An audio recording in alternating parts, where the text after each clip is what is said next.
our part 2 series. And tonight we're really going to focus on just grounding ourselves in inclusion, talking about our identities, and talking about belonging. So here we go.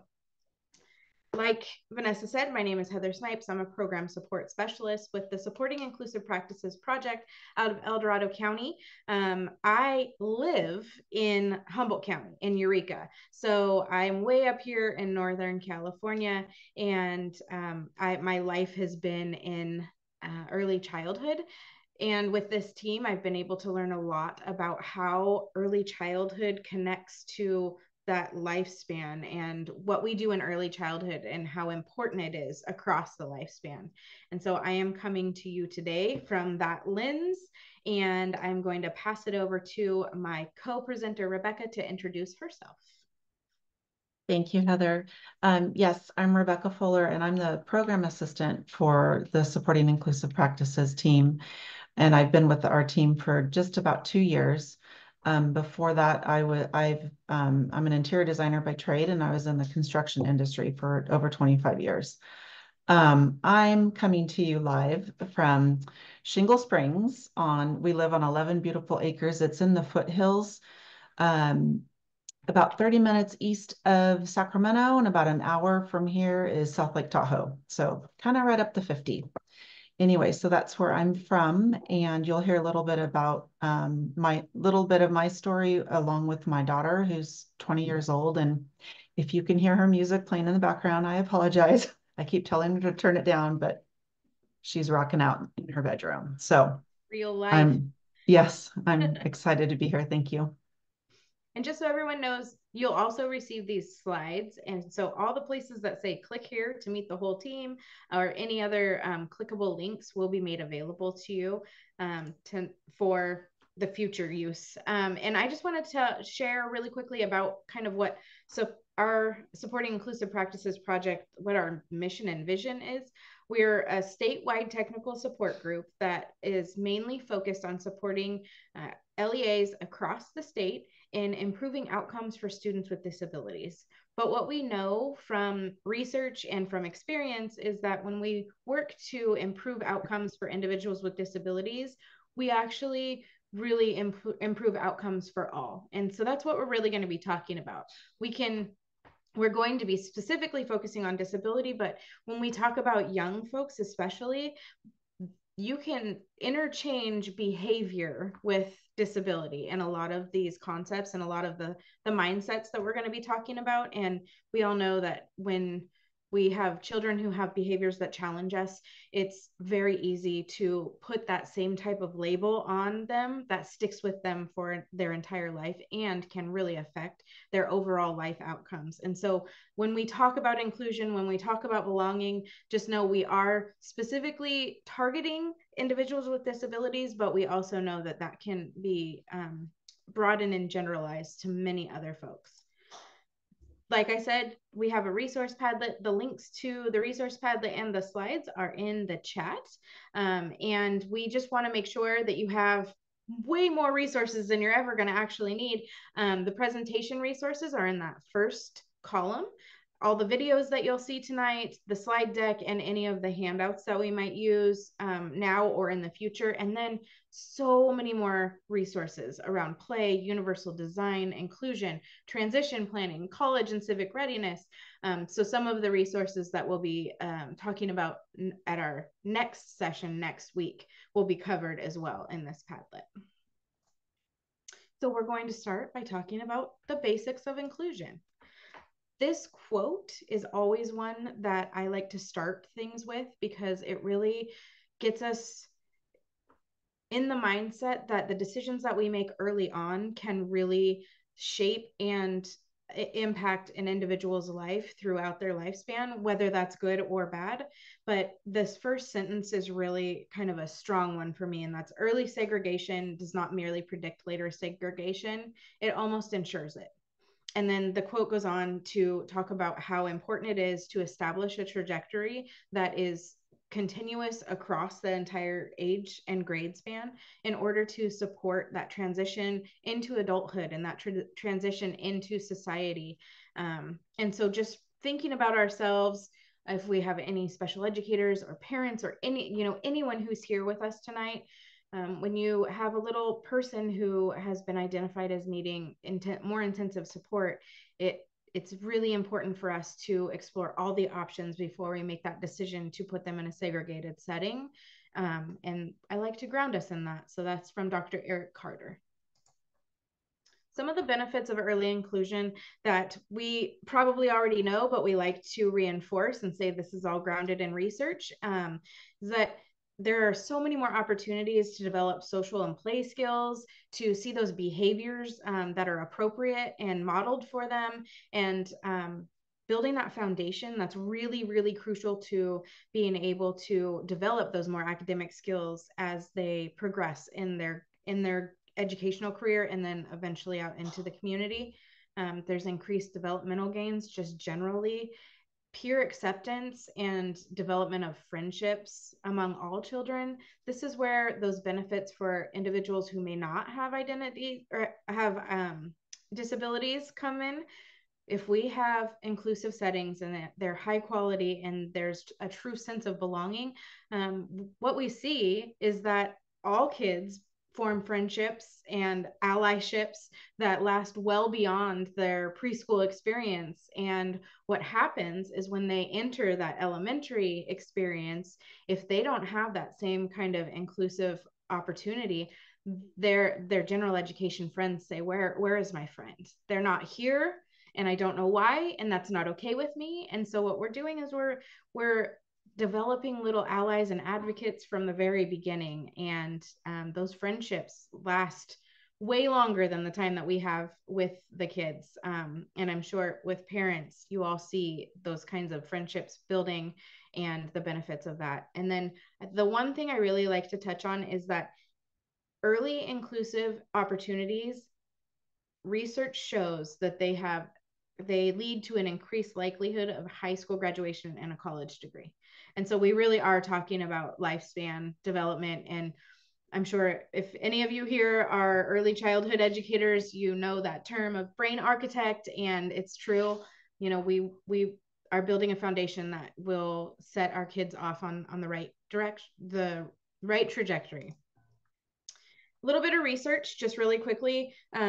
Students with and without disabilities show significant growth when they're exposed to inclusive early childhood environments.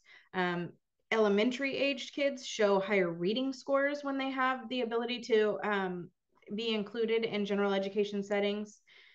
And then looking forward, students with disabilities account for only about 12% of the student population in secondary school and high school, but only 1% are present in advanced placement courses. And so what that means is that there's either a lack of access, there's a lack of knowledge of that opportunity. And so it's really important as kids continue to age that the system supports all kids and allows access to those types of academic settings if that's something that the students choose to access. And then only 2% of college age students with intellectual disabilities in the US are likely to attend college after high school. And here are the outcomes for those folks. For the 98% of adults who do not go to college, only 15% have paid employment in the community. 42% attend a day program or sheltered workshop. That often means that they are still separate from the general education or general community. 44% report that they often or sometimes feel lonely, and 29.3% live below the poverty line. However, for the 2% who do have those opportunities and that access to higher education, 59% find competitive integrated employment after just 1 year.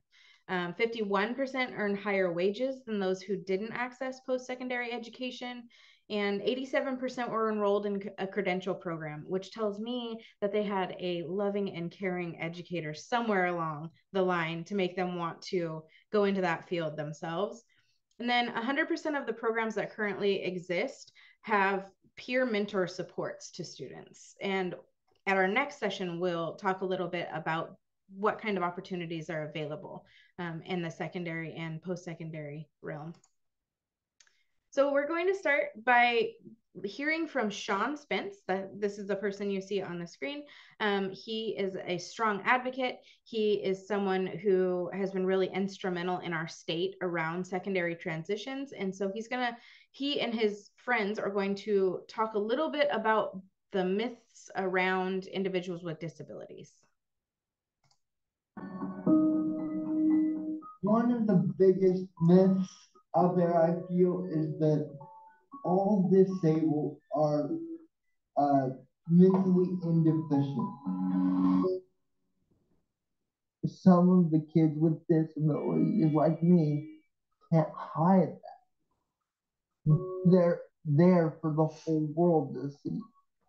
For a lot of people, when they see us with a disability, especially with a physical disability, they think we have limitations, right? And in some ways, we do have limitations. For myself, I can do a few things better than a lot of people, and I can do a few things worse than a lot of people, right? Just like anyone else.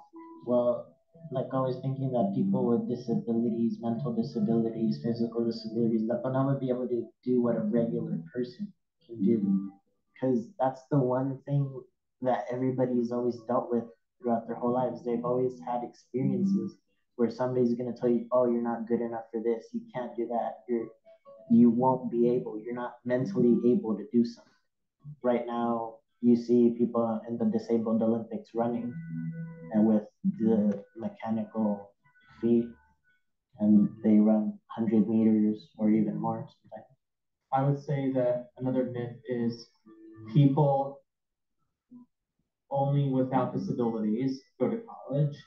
Like, people don't think you could achieve it. Like, they'll just think you'll just not being on their own. I always wanted to go to college, but I've always heard that people with disabilities don't go to college. Like, students like with me, like, they didn't really seem to care, like, what like, if you were going to go to college or not. They like praise more of the AP students, kind of. In the second grade, I had a teacher who told me that I should be institutionalized because she thought I was never going to make it. It was just going to get harder and harder and harder. But my 3.57 GPA, I think it's proved that one out. I remember years I would be asking my mom, do you think I'll ever drive? And she said, well, your brain works differently than others. And so if you wanted to drive, it might take a very long time. I really wanted that freedom of being able to drive and to have that big accomplishment in my life. And so I took home the manual from my school. I got an 18 out of 19 on my permit, and then I did 9 months of driving lessons, and now I'm a licensed driver. It is a myth for people with Down syndrome. Are not athletic.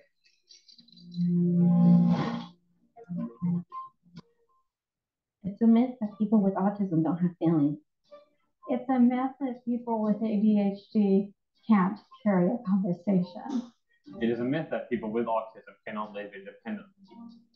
It is a myth that people with autism can't hold a job. Just like you, some of us lack self-confidence. Just like you, some of us wish that we had more friends. Just like you, some of us feel alone in the world. I think no matter what, if you know in your gut this is what you're supposed to do, try not to let those other voices get in your head, right? Try not to always focus on the negative. And really, there's no limit. Like, impossible is nothing. You can do anything you want. And it's our job as representatives of the sort to prove that we can do it, that we can succeed, and that the disabled are capable.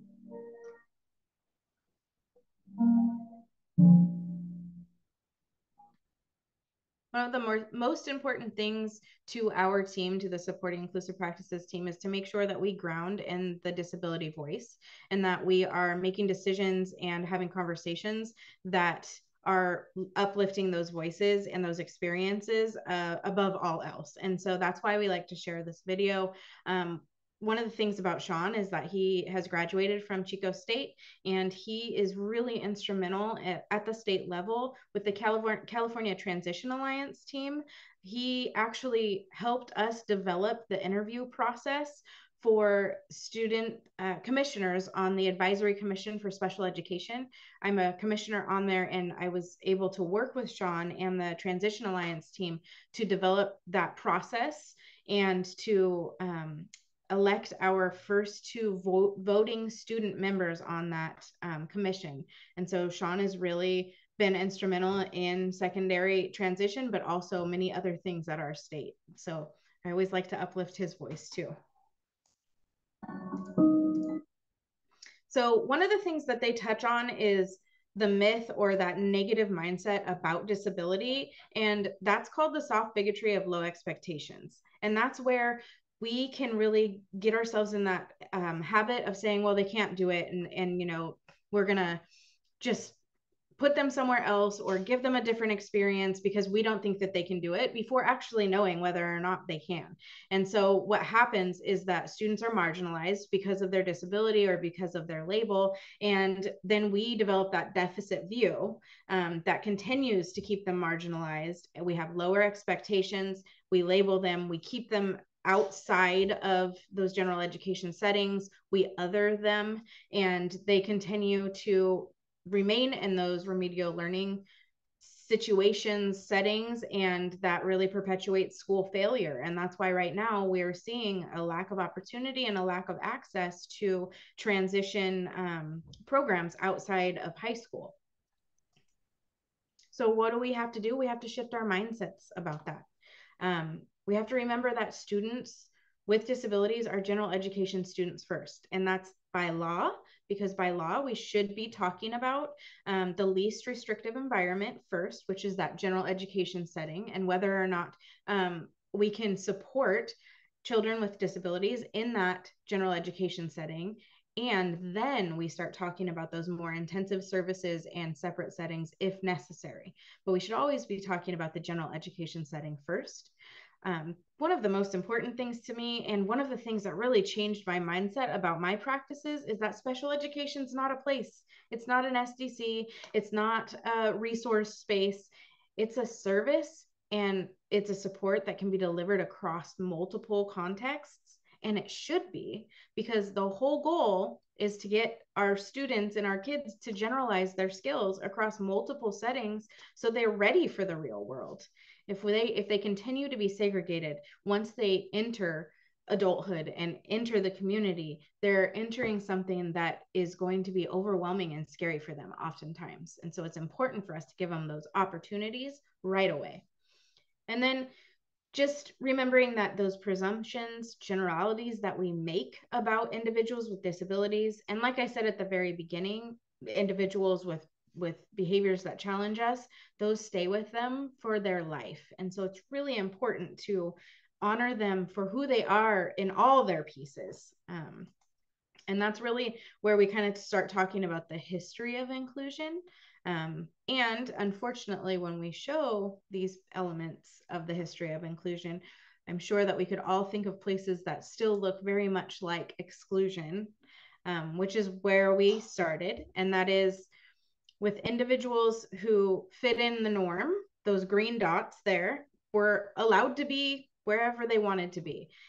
Anyone who was different than those green dots, and those are the dots you see on the outside of the circle, were left on the outside of the circle. And the one thing to note about exclusion is that not only were they left on the outside of that general education setting where everyone else was welcome and allowed to be, they weren't able to access each other either. And so it was very lonely, and it's very secluded for individuals who did not fit that norm.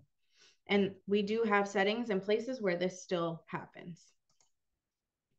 The next piece of the history of inclusion is talking about, first we're going to talk about segregation, but you can see that segregation and congregation are the same visually. Segregation is where those people who fit the norm made a decision to put all those who did not fit the norm into a separate place. And they had the power to decide that, and those individuals who were separated had absolutely no say in it. The difference between segregation and congregation is that power. So you'll see in congregation, it looks the same, but the folks who are in that separate setting, are there because they're choosing to be. And that's the big difference. It's all about power and control over yourself and agency and self-determination when we're looking at congregations. So think about your church. Think about Thursday night cycling class. You're choosing to be there, and you're choosing to be there with other folks. And so that's an important thing to note about segregation and congregation. Integration is where all of a sudden we've got folks who may not fit the norm, but they're invited into a place. They're invited, you're here, hello, welcome. Oftentimes we'll call that mainstreaming. And then inclusion is where now we've got folks who are moving about and they are interacting maybe a little bit more. But the one thing you'll notice here is that there's still a whole lot of green dots and just a few different colored dots. And these are all based on something that Dr. Shelley Moore came up with. And she is going to talk a little bit about that next piece, like what's next? Dilemma. I had a grad student tell me once, she said, Shelley, the problem with all of these conceptual diagrams is that the one thing that they have in common is the assumption that the majority of our kids are already green. But it's just no longer the case. And she's totally right. You don't need me to tell you that our classrooms are getting more diverse, not less. We are realizing that it's not just kids with disabilities who are different or need more support. We are running out of funding, resources, supports, and people to continue to operate in this standardized retrofit model of curriculum. So there are two ways we can try and respond to this dilemma. We could continue to try and manipulate the classroom composition, which just doesn't make sense. Or we might consider that maybe the goal of classroom composition is to no longer be homogenous. This is inclusion 2.0, teaching to diversity. The goal is not about including a couple kids who are different, but instead it's teaching to the difference. It is a beautiful way of being able to respond to all of our kids in classrooms where difference is no longer a burden of workload, but instead it's a celebration of strength. So the important thing to note, what she had to say is that the assumption that everyone else is green is not correct, because we all have many different facets of ourselves, and that is true diversity. But beyond diversity, there's identity. And what that says is that within our one color, we have many different colors. Within ourself, we have many different pieces that make up our whole. And so thinking about that and using that strengths-based approach to saying, man, this individual might have a disability, but there are so many other pieces of them that make up their full identity. And it's our job to recognize those things and to pull out those strengths from everyone that we work with, or our children, or whoever it is that we have in our lives. And so there are many different identities that make up our or there are many different intersectionalities that make up our full identity. And you can see them coming up on the screen slowly right now. Gender identity, economic status, zip code, all of these pieces make us up. And, I'm from far northern rural California. The closest Trader Joe's is 3 hours away. And so I get really excited when I get to go to a big place that has things like that. And so part of my identity is that I'm from a rural area. And it's a big part of my identity. But then when we think about what happens with most individuals who have a disability, who've been identified as having a disability, they're identified by that one label. And we forget to recognize all the other wonderful pieces of them. And so it's really important for us to not identify folks, or not to stay stuck on that one label, because it blocks us from getting to know a true person.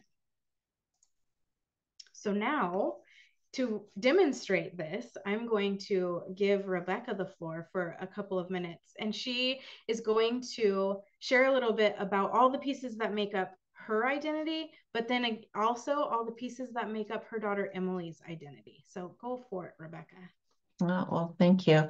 I did say earlier that, my first career before I started at SIP, I'm an interior designer. And so, especially when Emily went through the K through 12 experience, that was my lens that I had. And a lot of things that Heather just shared with us about the mindset and about identifying as just one identity. I'm like, yeah, that was me the whole time. But anyway, interior designer. I also have been a small business owner a couple times. I am a wife. I got married in smack in the middle of the pandemic on May the 4th. May the 4th be with you on 2020. I have 3 dogs on our 11 acres right now. I love animals. I'm creative. I do a lot of furniture, like repair and that sort of stuff. I've also been, it's not on here, I'm a cake decorator. So there's so much more to me than just Emily's mom. And I think that's been a mind shift for me too, since I've come to SIP, because I didn't think it was anything special that, that I had a story or anything different to share. So that's just a little bit about me, just there. And then my sweet girl, Emily, she's 20. She's in her 3rd year of an adult transition program after she finished the high school years. She's a drummer. She's a Gen Zer. She is crazy about boys. She has boy crushes all the time. She loves music. Like I said earlier, she's blasting out the music right now. Anything that's rock and roll. She's been to, I think, 13 different concerts, and one of her 2 favorites are Pearl Jam that she saw, and then she got to see the Foo Fighters in New Orleans. So she's a very she has a lot of depth to her, and yet me as her mother saw her as disabled, and I really limited her, and I really limited myself on letting her risk an adventure and try something new. So this has been eye-opening for me as well. Thank you for sharing, Rebecca. And that's just the beginning of what we get to hear from Rebecca about her experience and Emily's experiences. So now we just want to encourage you to kind of think about what might you include in your, that was too soon. What might you include in your own identity circles? Like I said, I am super proud of where I come from and where I live. And so that's kind of one of the first things I think of is where I'm from. I live by the ocean. I live in the redwoods. And so that's a big part of me. But what makes up you? And you can think about this. This can be something that's very personal to you. This can be something that you share in the chat. Certain pieces of you that you want to share with everyone tonight, we'd love to hear that as well. But just think about, like, what are all those things that make you who you are? And because they're all really important for other people to know about, but for you to also just recognize all the different strengths that you have within yourself. When we talk about inclusion, a lot of times what happens is people say, oh my gosh, it's so much work, or it's so hard. I don't even know where to start. What do we do? And the quote at the top of the screen here that says not more work, it's different work, comes from Dr. Shelley Moore. And it's really something that I've embraced as someone who started out as a co-teacher in a contained SDC classroom. I was a general education teacher in that classroom, and I moved into administration where we started to move toward inclusive practices and eventually had a fully inclusive preschool program. It felt like more work. So having this as my mantra, saying it's not more work, it's different work. We just have to shift our mindset. We have to look at things in a new light and in a different way. And I would just add, as from my parent perspective on that, is I see now that Emily 100% could have been in gen ed classes, and it wouldn't have been more work. It would have just been, she would have learned a little differently than her desk mate. But I had that blocked mindset. I had that soft bigotry that I was like, no, she can't do it. So let's just put her over here. And, now we're playing catch up. So. Yeah, and that's another thing when it comes to early childhood, when you're on the educator or parent side of things, and you have that power to say to parents, your child has the right to be in these places. You have the right to ask for your child to be in these places. Rebecca shared a great example. If she had someone telling her that, she would have had different experiences than she did when Emily was young. She does now have lots of different people telling her that. So make sure that if you have that type of power and you can speak up either as a parent or as an early educator, do it. My child deserves to be in this place, and let's explore all the options that are possible for them. So rightful presence is that next step in inclusive practices, beyond what we generally talk about in inclusion. And it starts to really focus on bringing forward folks who have been marginalized, who have been left out, and lifting up their voices and their experiences and saying, this is important for everyone to know, and you have a place here and you deserve to be here. And we don't want to make decisions without you.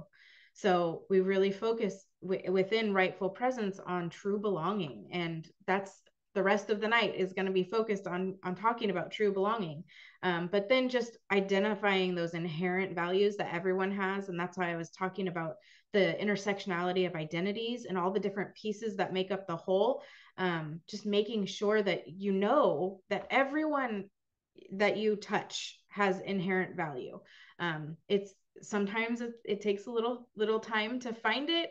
When we have kiddos that are very different from us or that have behaviors that challenge us, there's still things about those kids that are so valuable and needed in our settings. And so being able to shift our mindset and start thinking about how am I supporting this individual's belonging is really important for us. And then just making sure that we're sharing power, even with the youngest kids that we work with. We can share lots of different types of power. We can allow a child to choose how they want to sit at circle time. I always use circle time because it's always so easy.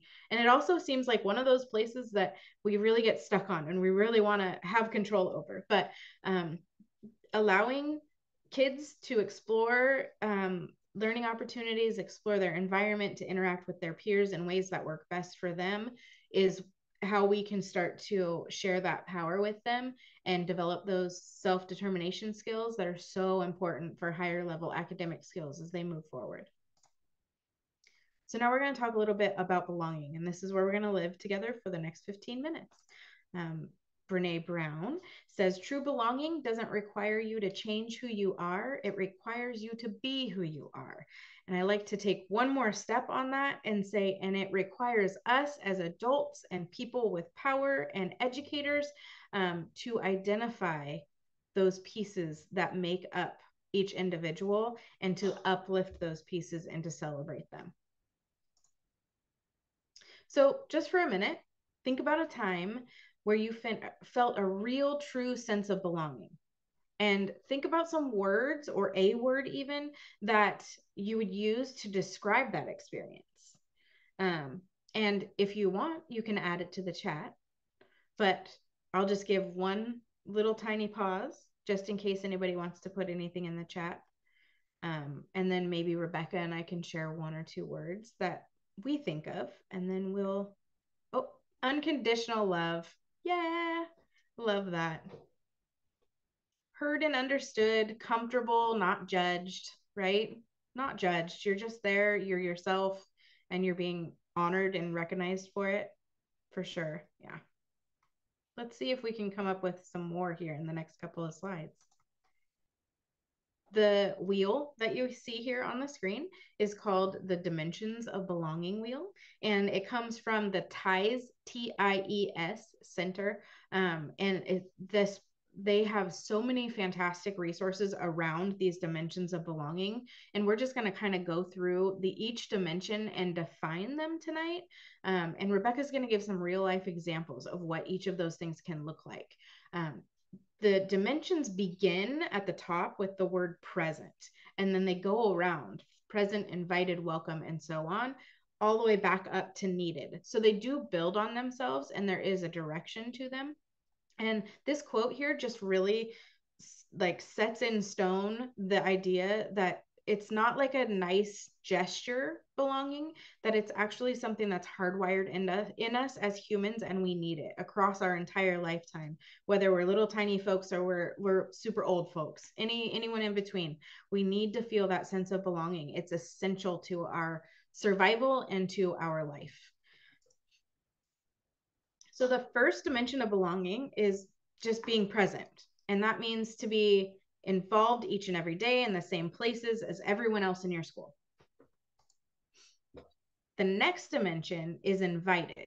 To be invited is to have your presence or participation sought out by another person. Come on over, you're invited. You're invited to my classroom. And in Rebecca's experience and Emily's experience, so one example I have of that is that in one of her high school classes, she was mainstreamed into drama. And I was really excited because she is quite dramatic and quite the actress. And so I thought this would be a great opportunity for her to get to know some friends, some gen ed friends, and get to play a part. And not necessarily a role in the play, but just a part of the drama team and just be part of that whole world. And instead, it was her and a couple of her peers literally sat on the side during the drama classes. They weren't invited to any background roles, backstage roles. As a matter of fact, like I didn't even like I shut off because as soon as I found out that she didn't have any part in it, it didn't even matter like when the play was presented for school. I mean, I would have loved to have invited our friends and family to come see Emily in the play, even if she had been in the background painting a backdrop. So for me, it was she was present, she was invited, but she didn't belong. She did, yeah. And so that's a really important point to make, is that some of these dimensions don't necessarily lead to a true sense of belonging, right?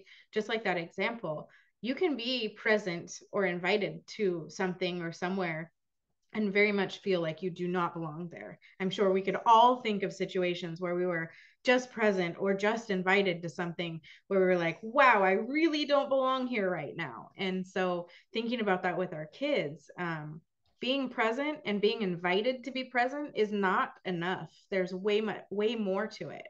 And so those next dimensions that come up is feeling welcomed. And being welcomed is to be received by others with warmth, friendliness, and an authentic delight.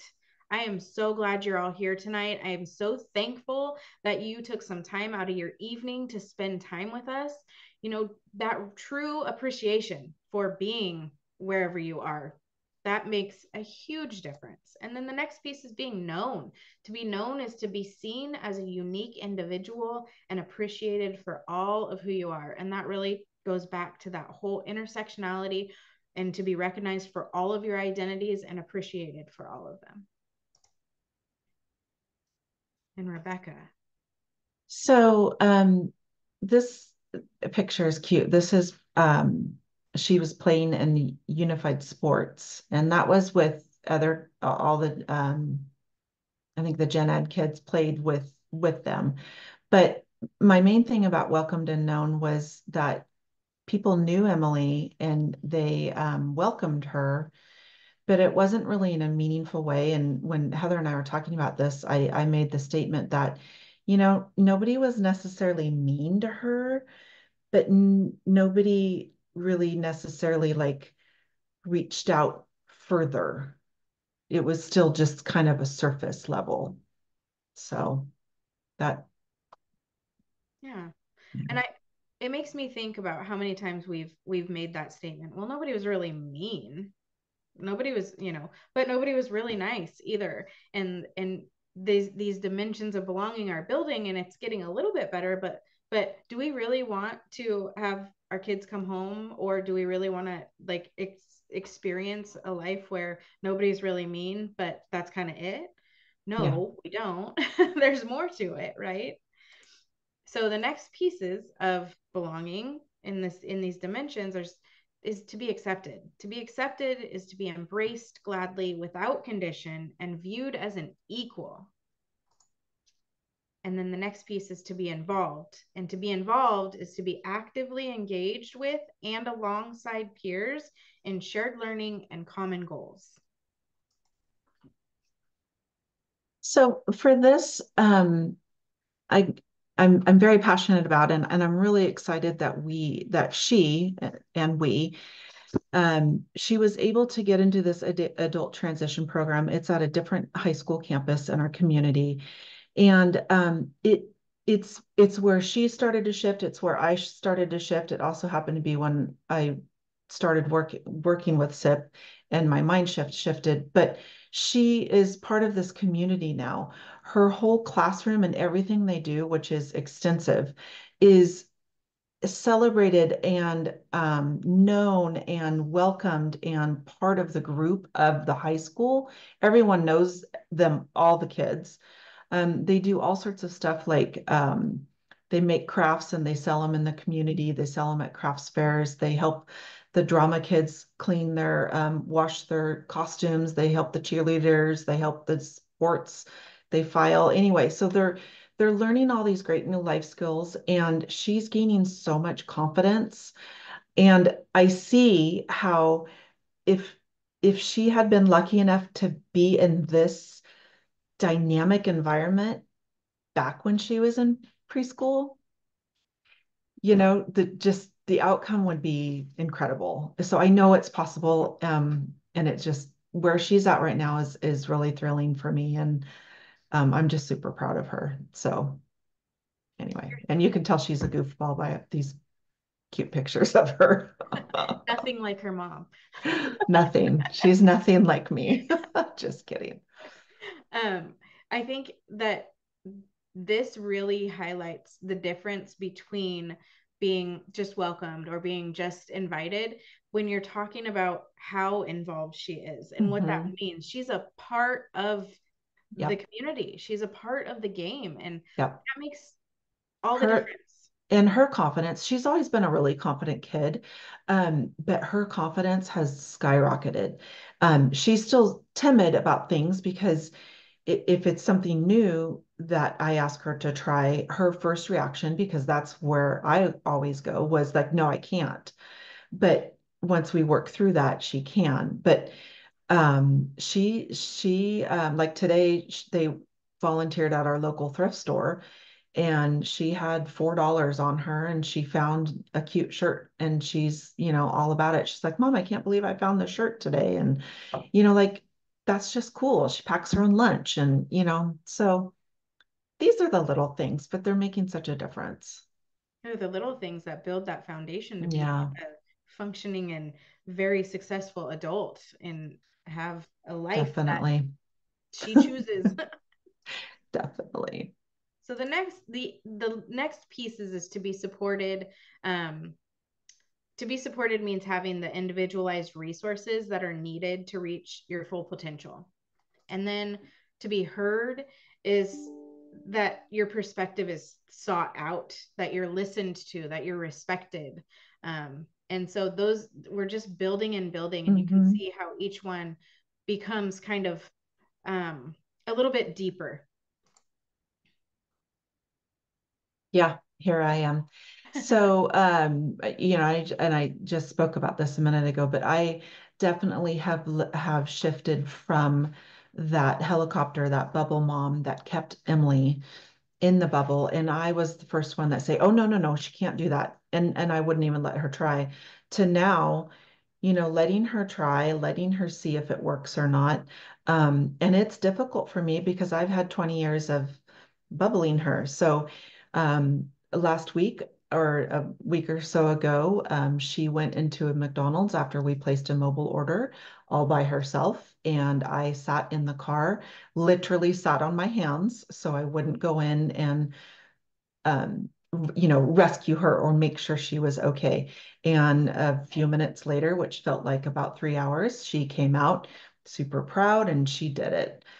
So her and I are doing this, and her stepdad, the three of us, we are doing this together and trying to relearn and learn new things. So it's just been wonderful.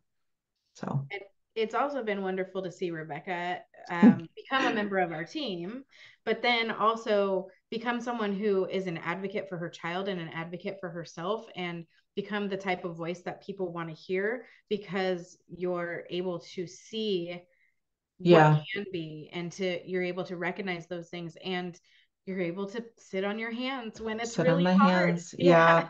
And we have a story about one of our SIP team members asked Shay and I, my husband, if Emily was going to go to the, I'll just call it regular prom, to the prom. And he and I were like, no, no, no, no, no, no, it's not safe for her. And that was 2 years ago. And last year she went to it wasn't prom, it was Sadie Hawkins, I think. And she just had an absolute blast. So now I'm like, oh, okay, wait, what was the problem? Why didn't I want her to go? So we're all growing for sure. Yeah, of course. So the next piece is being befriended. And that's, to be befriended means having peer relationships marked by mutual affection and reciprocity. So that, that affection that you have for someone, the affinity that you have for another person is reciprocated. And then the last piece in the dimensions of belonging is to be needed. And that involves being valued by others and considered an indispensable member of the community. Yeah, and Emily, yeah, I know this is shocking for a lot of people, but she just recently got her first cell phone. And so she's been learning how to use that appropriately.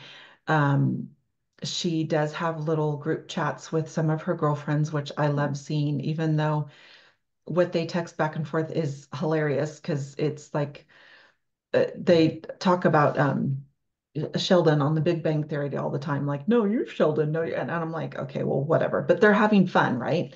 And so we're talking more, and it's actually one of our goals is to start being social and plan events outside of what mom says I can do, and that she can really, spread her wings and do that. And one of the things that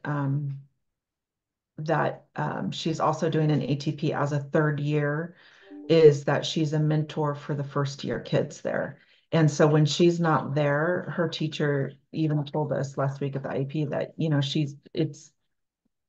it's noticed when Emily isn't in class. So it's nice. She's finding her spot. Yeah, that's such a good example of being needed, right? They need her there because she's a mentor to the younger kids, and she has value, and they recognize that and they celebrate that. And just seeing how she's developing her friendships and making plans with her friends, and just having conversations that everybody has, goofy text messages. I send silly memes to Rebecca all the time. Yes, you do. So, it's important to be befriended. Yeah. And being befriended and being needed are the ultimate pieces of belonging. And I will say that that was one of my script that I had through her whole experience was she didn't have a lot of friends. She had her friends while she was in class, and that's where it stayed. And I think that that's I feel like that's just something that special ed parents and kids do. Like we never had play dates and we didn't make plans outside of it. I mean, I was just trying to get through the day. I was trying to get through the week. I didn't have enough capacity to do more than that. And that's where I feel like had she been in those gen eds and had she had those relationships that you talked about earlier, Heather, with her peers that could teach her and have that allyship, it would be the norm, which, so we're getting there. We're getting there. This is the tale of we're getting there. It's always a tale of But let's just make it easier for everyone in the future, and let's just start when they're young. And anyway. So that brings us to the end of talking about the dimensions of belonging, and it brings us almost to the end of our time together. So we did provide this extra tool, and it's called the belonging reflection tool. And it's something that you can do as a parent, as an educator, as someone who works in the community. And it kind of gets you thinking about which elements of belonging you're doing really well at, and which elements you might need to do some changes with, and or you might need to take a look at and change practice. So we wanted to share this with you all and encourage you to use it wherever you happen to be, whether it's at home or in a school setting or in a childcare setting. All of those places you can take a look at how belonging is being supported in your settings. And with all of that said, we are excited that we get to come back next week to finish our conversation together. And next week, we're really going to be focusing on those practical pieces of that build on what we talked about tonight with identity and belonging. We're going to cover little bits of universal design for learning, self-determination, and then we're going to talk about the possibilities. What happens when you become an adult? What are your options? And so those are the things for us to look forward together next week. And as we close out, I just want to share all of our information. We love to interact with folks that we work with and folks that we present to. And we always encourage you to stay in contact with us, email us, talk to us. And so, yeah, we just want to leave this here as we close up.